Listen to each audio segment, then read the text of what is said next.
আসন্ন BGB BSF পরিচালনা সীমান্ত সম্মানে বিজিবি প্রতিনিধি ছাড়াও কিন্তু থাকে পররাষ্ট্র মন্ত্রণালয়ের প্রতিনিধি থাকেন, স্বরাষ্ট্র মন্ত্রণালয়ের প্রতিনিধি থাকেন, বাংলাদেশ জরিপ অধিদপ্তরের প্রতিনিধি থাকেন, ভূমি রেকর্ড জরিপ অধিদপ্তরের প্রতিনিধি থাকেন, যৌথ নদী কমিশনের প্রতিনিধিগণ থাকেন।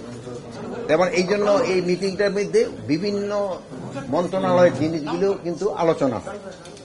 তো এখানে মেইন আলোচনার ভিতর থাকবে যে বিএসএফ যে ভারতীয় নাগরিক এবং ভারতীয় দুষ্কারী কর্তৃক সীমান্ত হত্যা ও সীমান্ত নিরস্ত বাংলাদেশি নাগরিকদের উপর গুলি চালান আহত বন্ধ করা। জানেন যে ভারতীয় নাগরিকরা বিএসএফ এবং এবং অন্যান্য যারা যে আমাদের যে সীমান্তে যে হত্যা করছে ওটা যেভাবে হোক তাদের বন্ধ করতে হবে। এটা কোনোভাবেই গ্রহণযোগ্য না, এটা ইন্টারন্যাশনালিও এবং যে কোনো জায়গায় হোক না। এটা অনেক সময় দেখা গেছে যে বিএসএফ প্রতি এবং তাদের এই যে দুষ্কৃতিকারীরা আমাদের বাংলাদেশি নাগরিক ধরে নিয়ে যায় বর্ডার থেকে কৃষিকাজ করার সময়, এটা যেভাবে হোক এটা যেন তারা না করে, এই জন্য তাকে বলা। তারপর 3 নম্বর ছিল ভারতীয় নাগরিকদের সীমানা লঙ্ঘন করে। অনেক সময় তারা সীমানা লঙ্ঘন করে অবৈধভাবে পারাপারের চেষ্টা করে, এই জিনিসগুলি যেন না হয়, এই ব্যাপারে আলোচনা হবে। প্লাস এই ভারতীয়রা অনেক সময় তাদের বর্ডার বেল্টে অনেক সময় এই যে মাদকের বিভিন্ন এই ফেন্সিডিল কারখানা এইসব কারখানা তৈরি করে আমাদের দেশে এই জিনিসগুলি, যদিও ওই ফেন্সিডিলটা তারা ঔষধ হিসাবে বলে বানায়, কিন্তু আদারওয়াইজ বানায় এটা মাদকের জন্য এবং আমাদের বাংলাদেশের ভিতরে দিয়ে দেয়। এইটা এই বিষয়গুলি নিয়ে আলোচনা হয়। প্লাস সীমান্তে 150 গজের ভিতরে অনেক সময় কতগুলি কাজ আছে যেটা করার নিয়ম নেই, ওইগুলি অনেক সময় তারা করতে চায়। আর কিছু কাজ আছে যেটা করতে হলে দোনো দেশের পারমিশন লাগে। ডেভেলপমেন্ট কাজ যদি করতে হয় তো আমাদেরও হয়তো একটা, যেহেতু জানেন যে বর্ডারটা একেবারে মানে অনেকে ঘরের পাশটা চলে গেছে, এইসব ক্ষেত্রে কিছু করতে হলে কিন্তু একজন আরেকজনের অনুমতি নিতে হয়। যেমন ধরেন একটা হয়তো আমরা একটা মসজিদ করতে চাই, ওরা হয়তো একটা মন্দির করতে চায়, এগুলি একজন আরেকজনের অনুমতি নিয়ে করতে হয়। এইটা যেন অনুমতি নিয়ে করে এই ব্যাপারে আলোচনা হবে। আর হলো আগরতলা দিয়ে জানে যে এই অনেক সময় খুব ওই যে ইন্ডাস্ট্রিয়াল বর্জ্যগুলি আছে বাংলাদেশে চলে আসে, বাংলাদেশের এই খালে এসে পানিগুলি একেবারে নষ্ট করে দেয়। ওখানে আমাদের সাথে একটা চুক্তি আছে, হলো ইটিপি আর একটা হলো এসটিপি। এখানে আমাদের একটু হয়তো আগে যারা চুক্তি করছে ওইটা ইটিপি অবলিগ এসটিপি দিয়ে দিছে, ওইটার মধ্যে হওয়া উচিত ছিল শুধু ইটিপি রাখা অথবা দুটোই, ইটিপি এসটিপি দুটোই থাকতে হবে। কিন্তু এই জিনিসগুলি হয় নাই, এটার জন্য হয়তো আমাদের একটা চেঞ্জ তাদের সাথে হয়তো আমাদের আলোচনা হবে করার জন্য।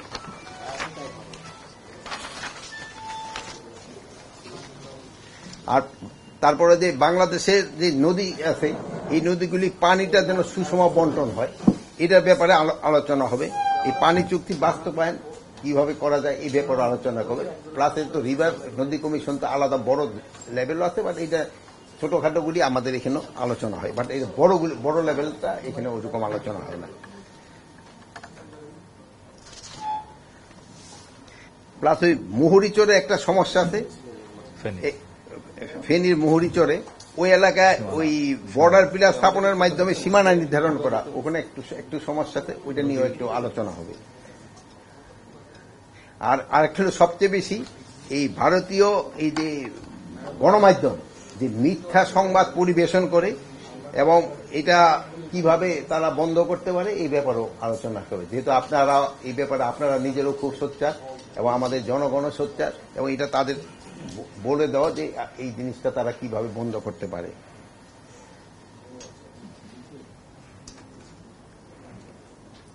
আরেকটা হলো একটা আছে কোঅর্ডিনেটেড বর্ডার ম্যানেজমেন্ট প্ল্যান, এটা একটা বড় সাবজেক্ট, এটা নিয়েও তাদের সাথে আমাদের আলোচনা হবে। তারপর হইল সবচেয়ে একটা কিভাবে দোনো দেশের সম্পর্ক আরো ভালো হয়, পারস্পরিক আস্থা বৃদ্ধি পায়, এগুলি ব্যাপারে আলোচনা হবে। কিন্তু ভারত থেকে তো মাননীয় উপদেষ্টা সবসময় বলা হচ্ছে এবং ওদের যে পররাষ্ট্র মন্ত্রণালয় থেকে যে ব্রিফ করে সাপ্তাহিক বলে যে আমরা সমঝোতার মাধ্যমে আমরা এই যে কাঁটাতারের বেড়া নির্মাণ করছি, অতীতেও করছি, এখনো করছি, কিন্তু এই সমঝোতাটা কি এটা তো আসলে খোলাসা করা ওরাও বলে না, আমরাও কিছু বলি না। এখানে হলো কি সমঝোতার মাধ্যমে হচ্ছে। এখানে আপনারা জানেন, এর আগে আমি একবার বলছিলাম যে এই পর্যন্ত প্রায় তাদের সাথে 4টা চুক্তি হয়েছে। তো 2010 সালে যে একটা চুক্তি হয়েছে, ওই চুক্তিটার ভিতরেই একটুখানি বড় ধরনের একটু সমস্যা দেখা দিচ্ছে। ওই চুক্তিটা কিছুটা অসম চুক্তি আমরা সাইন করে ফেলছি। এখন ওই ক্ষেত্রে ওরা যেটা বলে যে তারা যে ইলিগেল কিছু বলে তা না, যে ওই চুক্তির ভিতরে আপনি এরকম একটা করছেন যে দহগ্রাম বা আঙ্গারপোতায় 0 লাইনের দিক দিয়ে আপনি করতে পারবেন, কি বলে ফেন্স করতে পারবেন, আপনি পারমিশন দিয়ে দিচ্ছেন, বাংলাদেশ গভর্নমেন্টই পারমিশন দিচ্ছে। ওই পরিবর্তে তারা বলছে যে 3 বিঘা করিডোরটা আমরা 24 ঘন্টা ইউজ করতে পারবো। কিন্তু এই 3 বিঘা করিডোরের জন্য কিন্তু আমরা বেরুবাড়ি বহু আগেই দিয়ে দিচ্ছি। মানে মানে এই চুক্তির একটা অসম হয়ে গেছে, এইটার সাথে এটার কোনো কানেকশন ছিল না। এই ধরেন এরকম 2-4টা অসম চুক্তি, মানে এইগুলির জন্য তো আলোচনা। অবশ্যই না, আমরা এইগুলি কেন তো বাতিল যেন করা হয়, এই জন্য তাদের আমরা বলবো, মানে একবার আমরা বাতিল করে দিলাম বলা হবে না, ওই জন্য আলোচনা হবে যে এই চুক্তিটা এইভাবে হয় নাই, এটা এইভাবে হওয়া দরকার ছিল।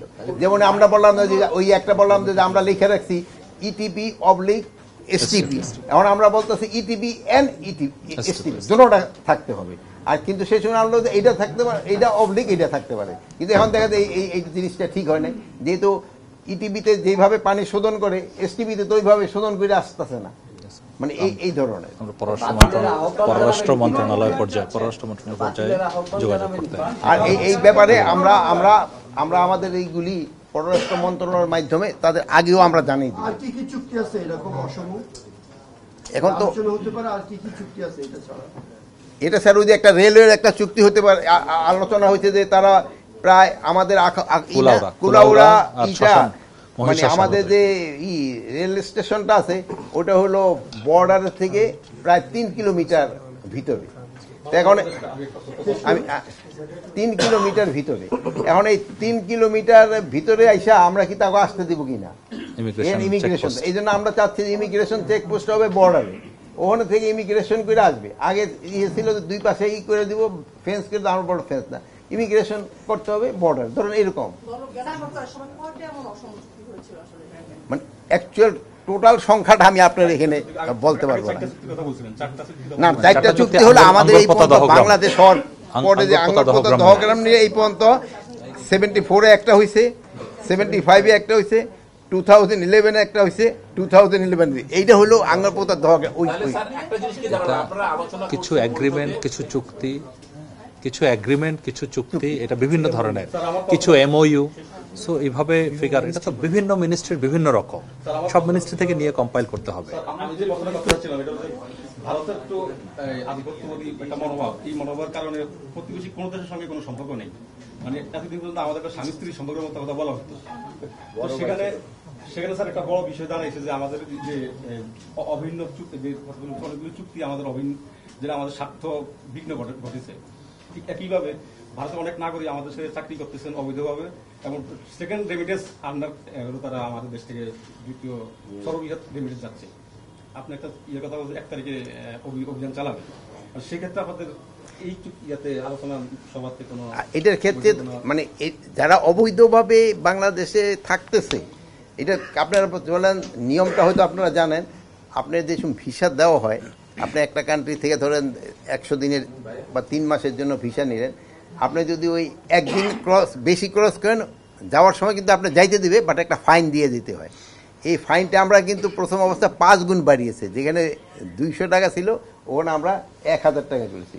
আগে ছিল যে যত দিনে থাকেন যাওয়ার সময় আপনি 30,000 টাকা বুঝি ম্যাক্সিমাম দিতে, আমরা কিন্তু এটাও উঠাই দিছি যে যত হবে, যত লাখ টাকা হবে অত দিতে হবে। এই জন্য কিন্তু আমাকে প্রায় এর আগের আমি স্টেট এখন কতদিনে আগে আমি দেখলাম প্রায় এই জন্য আমাকে প্রায় 10 কোটি টাকা বেশি আয় হয়েছিল। এবং এইতে আরেকটা ইন্ডিকেশন ছিল যে যারা এই ভিসা ছাড়া আছে আমাকে বাংলাদেশে, তারা আস্তে আস্তে চলে যাচ্ছে। আর 31 তারিখ পর্যন্ত আমরা তাদের দিচ্ছি যে যারা প্রপার দিয়ে এই ফাইন দিয়ে চলে যেতে পারবে, তারপরে যদি তারা থাকে তাকে আইনানুগ ব্যবস্থা নেওয়া হবে। স্যার, আপনি বলছিলেন যে পারস্পরিক আস্থায় যাওয়ার জন্য আসলে যে কোনো সম্পর্ক ধরে রাখার জন্য দুপক্ষকে ছাড় দিতে হয়, আপনারা কোনো ছাড় দেবেন কিনা? Number 1 sir. আরেকটা প্রসঙ্গ আছে হিউম্যান রাইটস ওয়াচ, এরই মধ্যে একটার উপরে আমি একটা করে বুঝি, একটার সাথে আর একটা দিলে আমার তো বয়স হয়ে গেছে, ওই অত থাকে না। এখানে হলো আস্থা বৃদ্ধি, খালি ওই ছাড় দিয়ে কিন্তু আস্থা বৃদ্ধি হয় না। আলোচনার মাধ্যমে একজন আরেকজনের একটা কনফিডেন্স বিল্ড হয়, যে একজনের সাথে আলোচনা করেও কিন্তু আস্থা হয়। এই জন্য আপনি বলতে ছাড় দিয়া বা এইটা নিয়ে হবে না, আস্থা এই যে যাওয়া আসা এবং এই সমস্যাগুলি যে আলোচনা হবে, এবং কিছু কিছু সমস্যা একেবারে আমি কি বলি যে 100% সমস্যার সমাধান করে আসতে পারবো তা তো না, কিছু সমস্যার সমাধান হবে, কিছু আবার হয়তো নেক্সট মিটিং এ সমাধান হবে, এইভাবেই তো আস্থা বৃদ্ধি পাবে। বাট ছাড় দেওয়ার প্রশ্নই আসে না। বলেন আপনি ওইটা এইটা এখানে না, এই বর্ডার নিয়ে আলাপ হচ্ছে। স্যার আমার একটা প্রশ্ন স্যার, সেটা হচ্ছে যে এখানে ডিজি মহোদয় আছেন, আমার বক্তব্য হচ্ছে স্যার ডিজির পক্ষ মানে আমাদের বিজিবির পক্ষ থেকে কি কি অসম চুক্তির বিষয়গুলো তালিকা নিশ্চয়ই আলোচনা হবে আগামী মিটিং এ। এখানে আমরা পররাষ্ট্র মন্ত্রণালয় আছে, এইগুলি আমরা এখানে আমরা অনেকগুলি তাদের দিয়ে দিচ্ছি। এখানে আমরা অনেকগুলি ক্ষেত্রে যেমন এটা বললাম যে নদীর ক্ষেত্রে দিয়ে দিচ্ছি, মানে নদীর ক্ষেত্রে তো স্যার বিজিবি করবে, এটা তো নদী কমিশন করবে না, এটা ক্ষেত্রে এখানে কিন্তু মেম্বার নদী আমাদের এখানে থাকে না। না এত এই একটা মিটিং এ নদী, এই যে ভাইজিটা বললো না, এটার জন্য তো আলাদা একটা মিশন আছে, বাট এখানে ছোটখাটো যেগুলি আছে এগুলি এখানে আলোচনা হয়। কিন্তু স্যার একটা জিনিস হচ্ছে, আমরা এর আগে বিজেপির মিটিং এ কভার করেছি, ডিজি পর্যায়ে করেছি, সেক্টর কমান্ডার পর্যায়ে করেছি স্যার, আমরা নিউজ কভার করেছি। এখানে নতুনত্ব তো কিছু দেখছি না আলোচনার বিষয়গুলো। এখানে নতুনত্ব কি আপনি না না শোনেন, এখন আপনি কি নতুনত্ব কোনটা চাচ্ছেন? আমি যেটা বলছি যে জিনিসটা বলছি যে এখন হলো কি আলোচনার সময় এখন নতুনত্ব কোনটা চাচ্ছেন? এখন হলো কি শোনেন, এখন হলো কি নতুনত্বটা হলো ওটা যে আগে যেভাবে কথাটা বলতো এইভাবে কথার টোনটা আলাদা হবে।